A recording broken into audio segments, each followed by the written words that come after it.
Hi, everybody. This is another edition of a Blue Moon Extra. This is Markeem, the Nightmare Baller One. Your boy. No, I'm joking. I'm not. Go ahead. I wanted to come on here and just talk a bit because we are recording next week, and I don't know if we're gonna get to everything I have to say. And this probably won't be very long, but I have things to bring up and I have things to talk about and things to discuss. So the first thing I want to talk about is the Game Awards. A lot of really interesting and cool things announced. Control, the sequel to Control, is the one that Control Resonant, I think that's what it's called, is the thing that got me the most excited. I'm super into the Remedy universe. Really interested to play as Dylan instead of Jesse. I want to know what happened to the oldest house. We know, I think the Hiss got free. If you play Control, the whole thing was Jesse, who was the main character of the first game, is trying to control this thing called the Hiss and also free her brother. And this one, at the end of the game, spoiler for a game that's been out for like 5 years, she frees her 6 years now.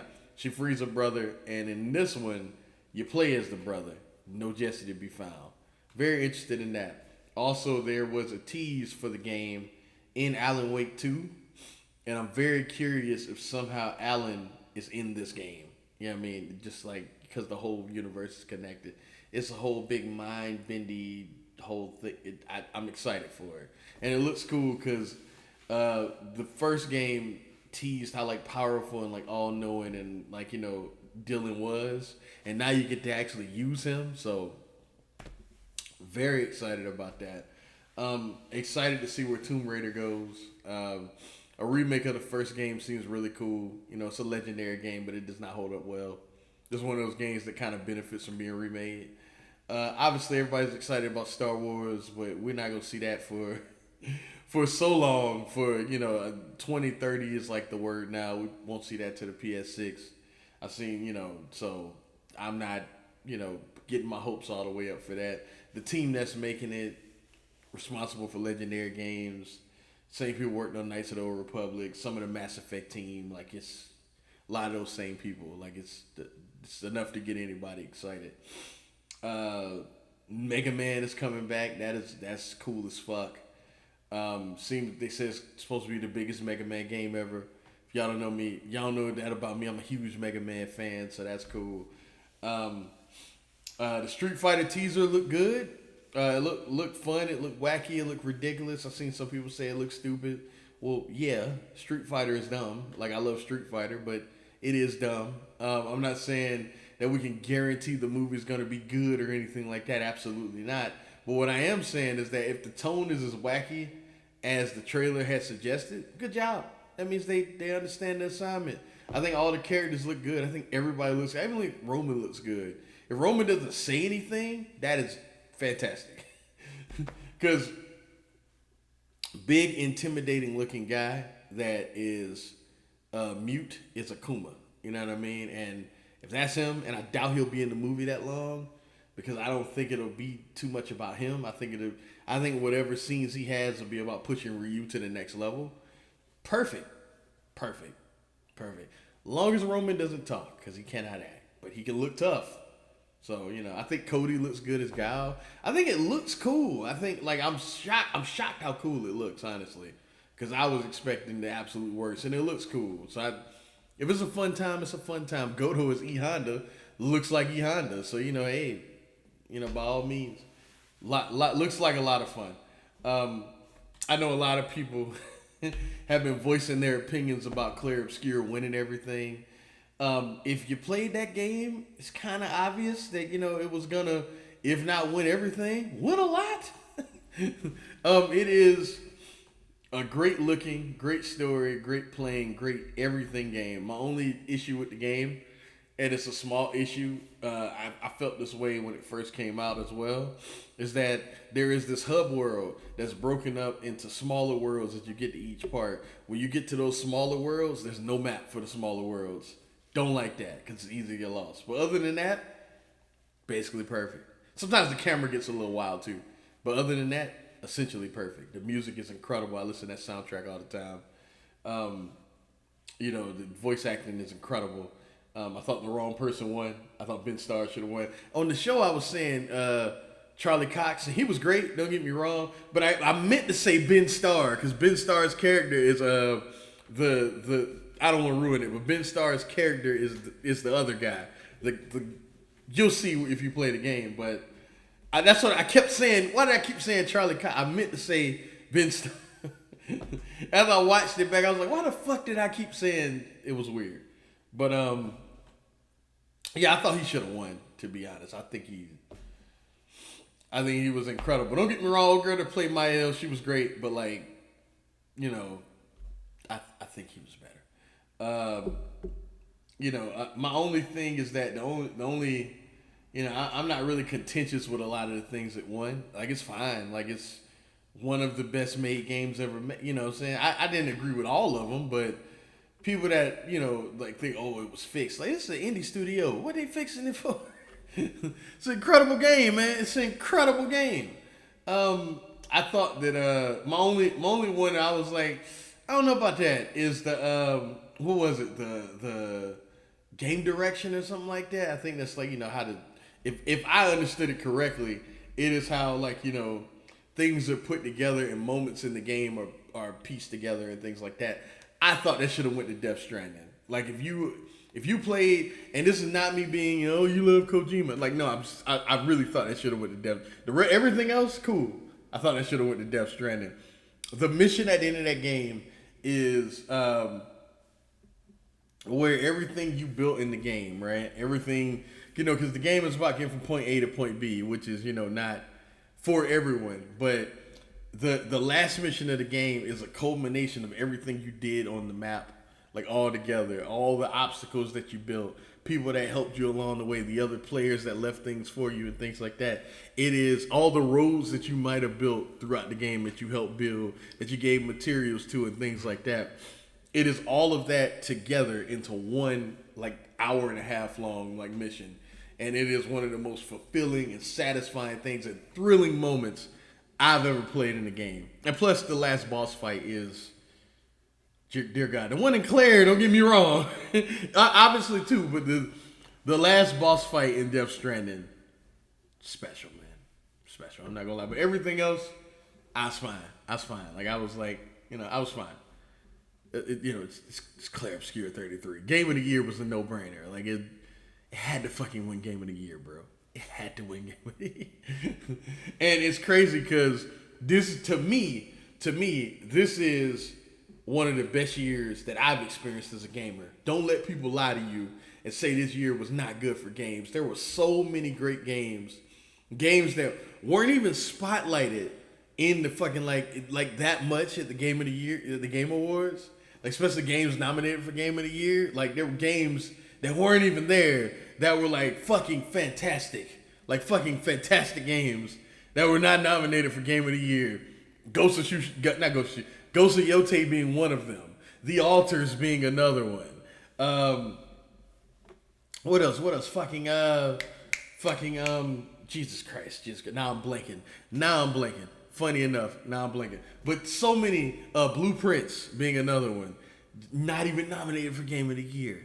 Not even nominated. So many fantastic games, you know what I mean? In addition to the nominees that were there. Like, in any other year, something like Kingdom Come Deliverance 2 would be like best RPG and people be touting that as like one of the best stories and blah, blah, blah. In a normal year, you know what I mean? People be like, this is one of them ones. Death Stranding 2, a game that took the criticisms that the first game had and built on all those criticisms, made it more accessible, yet still added the tense and really emotional and like really like heart pounding like deliveries from the first game, and somehow kept them in that game while also making it more accessible to the people that don't necessarily want to play like that. It gives you, like, you know what I mean? It literally took all the criticisms of the first game and addressed it in that game. Then you got something like Hollow Knight Silksong that lived up to the hype. A sequel that is every bit as hyped as any sequel in recent memory not named Grand Theft Auto 6, and somehow lived up to that shit. And in a lot of ways, it succeeded it. Hades 2 is another one Another game with expectations out the wazoo, and I think it's better than the first game in like every way. Do not let anyone lie to you and say gaming was not great this year. That's my TED Talk. Fucking phenomenal year. And Claire dominated everything, which tells you everything you need to know about that fucking game. You know what I mean? About that game. So, you know, by all means, I was like all night I was just kind of smiling and grinning because I'm like, yo, 2025 was crazy. And I'm a fighting game player. Most of the time I'm playing fighting games, man. I somehow went to my lady did the math the other night, but I went to a ton of locals. I played, I traveled, you know what I'm saying, to fucking Evo. I played all these games all year, from Street Fighter to City of the Wolves to Tekken to the fucking beta for Marvel 2Con because I was in the first beta. You know, the 2X8 to the 2XKO beta. Well, not beta, but yeah, the early access. All these games that I played excessively all year, but somehow I found the time to finish and play through so many genres and so many games this year because all I wanted to do when I wasn't working was game. Because that's how great games were this year. Like Ninja Gaiden 4, completely forgot about the best combat in the whole series. Completely, like it was nominated for like one award at this whole show. In a normal year, you would see that game a lot more. The best combat in the entire series. That's how great this year was. That's how fantastic this fucking year was, man. 2026 does not look nearly as cool. Does not look nearly as cool. But this year, man, it felt good. I'm not gonna lie. Felt fucking amazing. But yeah. Don't let niggas on TikTok, don't let, you know, whoever it may concern tell you that fucking people in the Discord to get that games were not good this year, because they don't let them lie to you. Because if you thought somehow that gaming was not good in 2025, it's time to find a new hobby. Oh yeah, The Outer Worlds 2. Better in every way than its predecessor. Better in every way than its predecessor. Not nominated for hardly anything. I think like best narrative. That was it. and you know what I'm saying? And don't get me wrong. I didn't really love the predecessor, but this one, so much better. I say fucking awesome. And then, you know, not nominated for much. That's how great this year was. That is how great this year was, man. Don't let niggas lie to you. Anyway, I want to address also what I like to call main character syndrome. So, whenever something is addressed, right?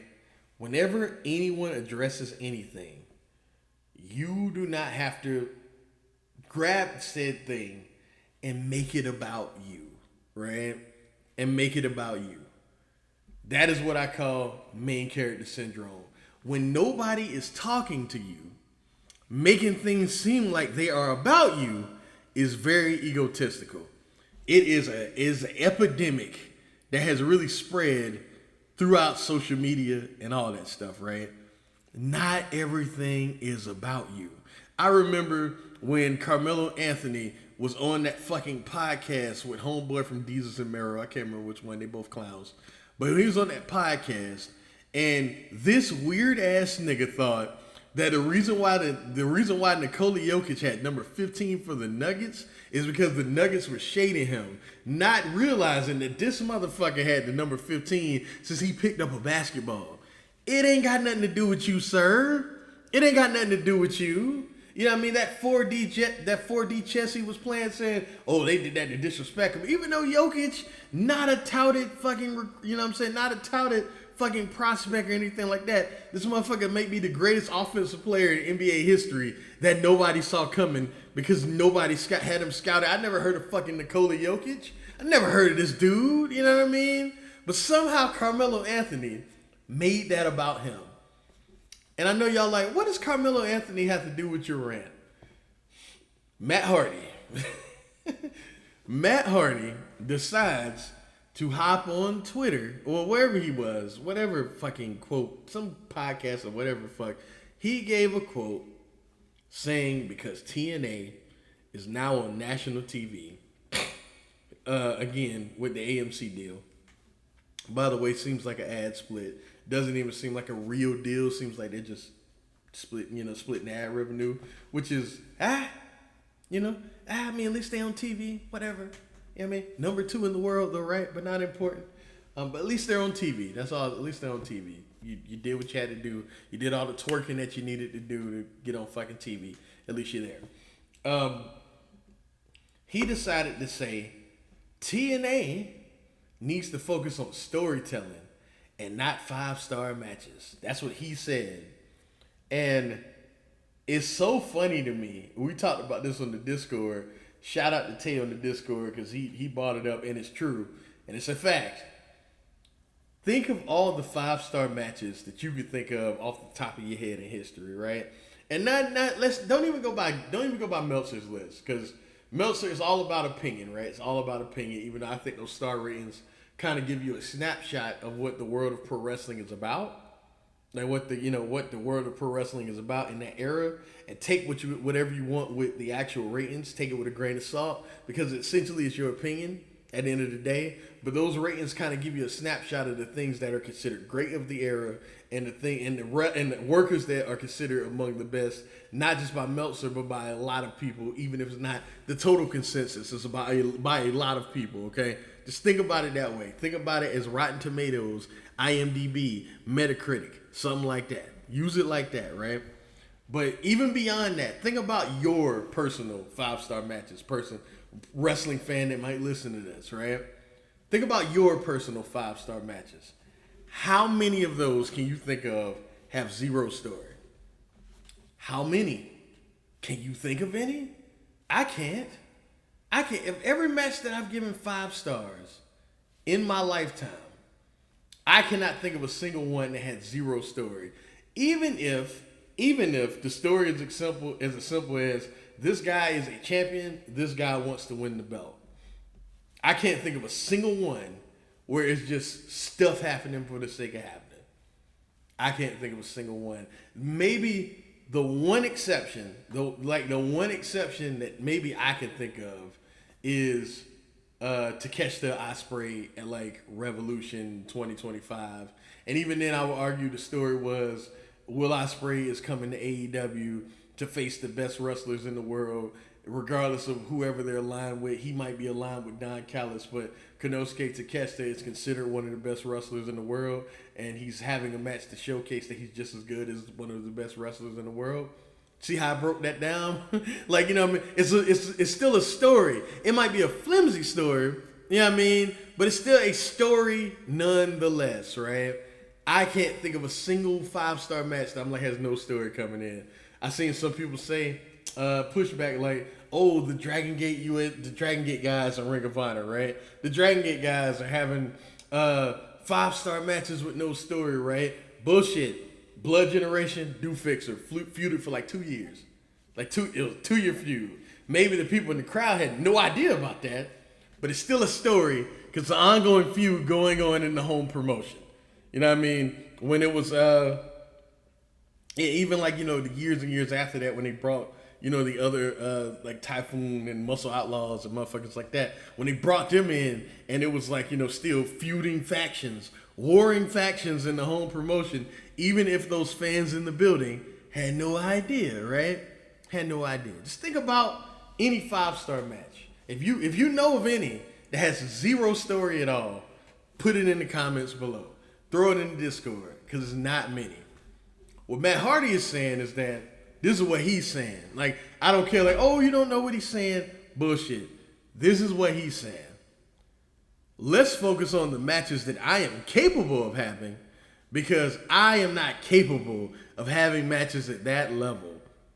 I am self-conscious, and I have to overcompensate for things that I not only do not have anymore, but have never had to begin with. That's what's going on. So, you want to know how I know that's true? Dax Harwood, who I am not the biggest fan of at all. I think that motherfucker is kind of a dickwad on Twitter. You know what I mean? He's kind of weird, you know what I mean? But one thing that he always does is he's not going to sub anybody He's going to tell you what he thinks, whether you agree with it or not. Whether you agree with it or not. Dax said that old dudes like to bring up 5-star matches because a lot of them may not have been able to do that themselves. He didn't say Matt Hardy's name because Matt Hardy is not the first person to do that. He is not the first one to make that statement. Bully Ray has made that statement. Glenn Gilberti has made that statement. Bret Hart has made that statement. So many of these old wrestlers have made that statement. So Matt Hardy, you are not the first, and you probably won't be the last. But Dax Harwood bought that up, talking about any old wrestler that made that statement. And what does Matt Hardy do? He fucking writes a full page response on Twitter to Dax Harwood tweet because it is main character syndrome.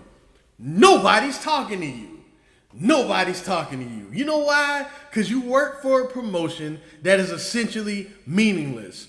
Nobody cares that you motherfuckers, like, let's put it like this. The world is talking about the fact that you guys are back on national TV. A month from now, when you're getting the 100,000 viewers that you used to, that you're probably gonna just settle at, you know what I mean? The 100,000 viewers, which essentially good that you guys are on TV, but it's still a fucking drop in the bucket of the entire ecosystem of pro wrestling. When you're back to not mattering at all, you know what I mean? You'll find out how fucking meaningless and, you know what I'm saying, your opinion actually is. You know what I mean? You're Matt Hardy, influential to an entire generation, things like that. But you're not, stop with the main character syndrome, bro. Nobody was talking to you. No, you responded because you were sensitive. Because anytime someone mentions something like that now you got your antennas up because it's gotta be about you. Because you wrestle for a company, and I hate to do this to TNA, but I hate to do it to TNA because, you know what I mean? Well, you know, I really don't because, I mean, they threw themselves in these fucking conversations now. You know what I mean? Because they decided to work for the WWE. So now, you know, hell, I don't feel bad for you. But I have to bring it up.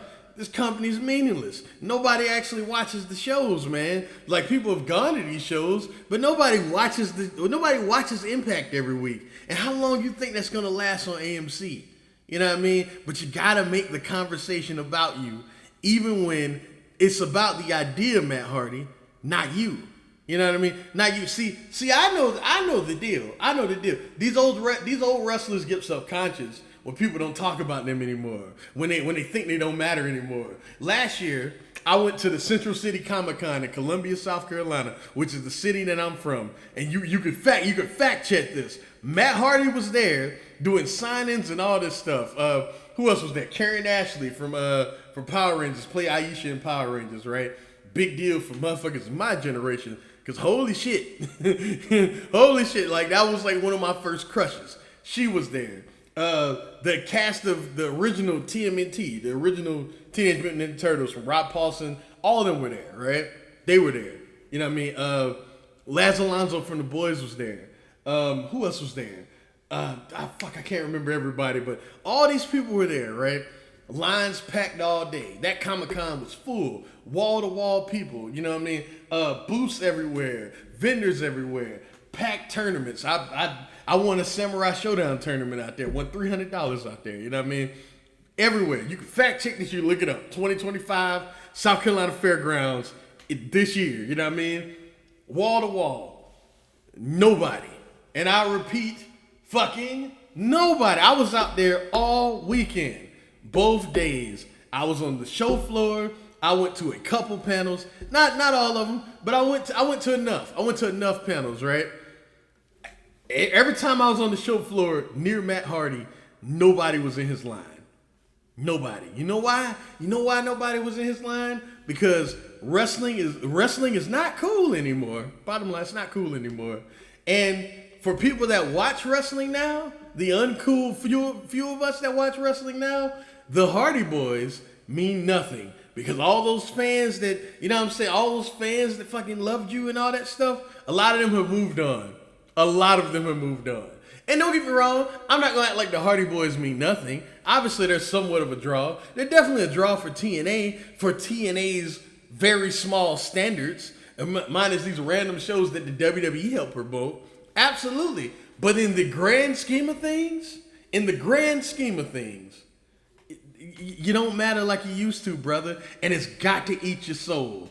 It's main character syndrome, man. Because you're not the main character, you have to make yourself the main character. And social media is the drug that has made everyone feel that way.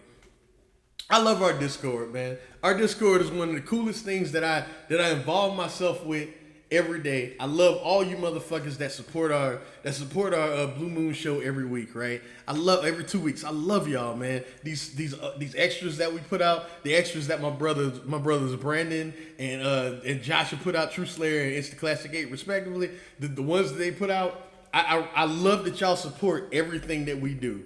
But one thing about especially our quartet, right? Me, Brandon, Josh, and Chase, right? None of us are the main character. I don't feel like I'm the main character at all. Those shows are not about me. Those shows are about the collective as a whole, right? If I feel like there's something that I'm not knowledgeable about, I'm not going to pretend to be knowledgeable about it because I want to be the center of attention. It's not going to happen.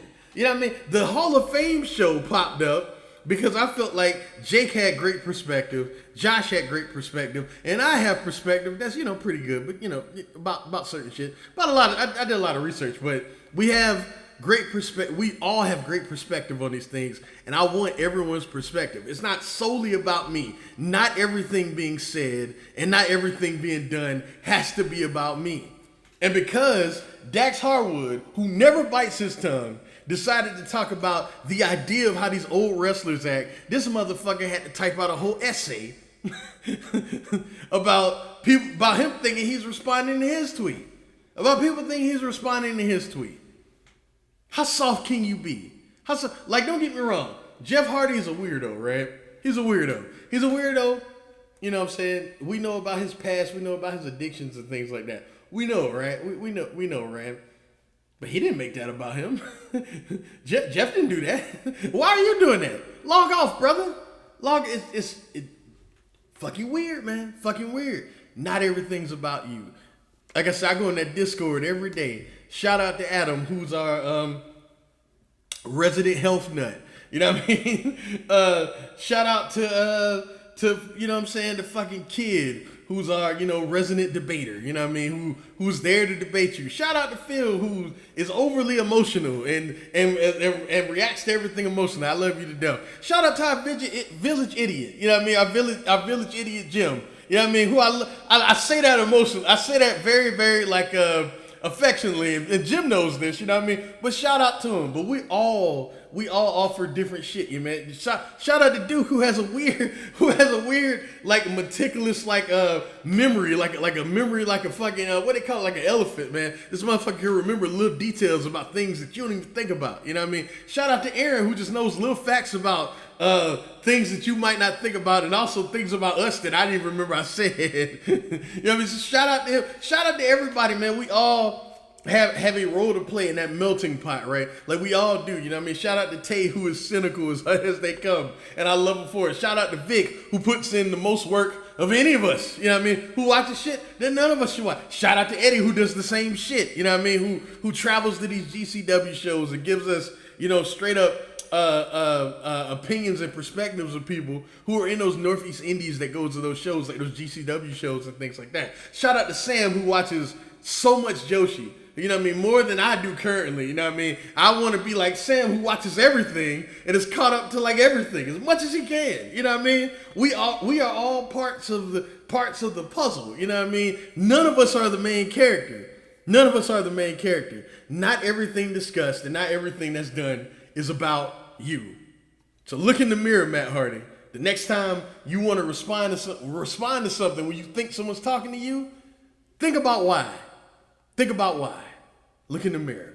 We will talk about John Cena on Monday or Tuesday, whenever we come back, and just kind of retrospective about, his career and things like that. I don't want to give any of that away here. We'll talk about Tanahashi when Wrestle Kingdom becomes closer, because I have a lot of things to say about Hiroshi Tanahashi. I love you all. I'm so glad you guys support. I really mean that. I've had a crazy couple weeks, man, at my shoot job, just being tired and just being burnt out and just being drained. I love all y'all, man. I really do. I love all y'all, seriously. And I'm glad that whoever may watch this, it supports and, is still here to check out our wacky show that we do every 2 weeks because it literally has ignited passion in me that I have not had in a very long time. So I appreciate y'all to death. Take care.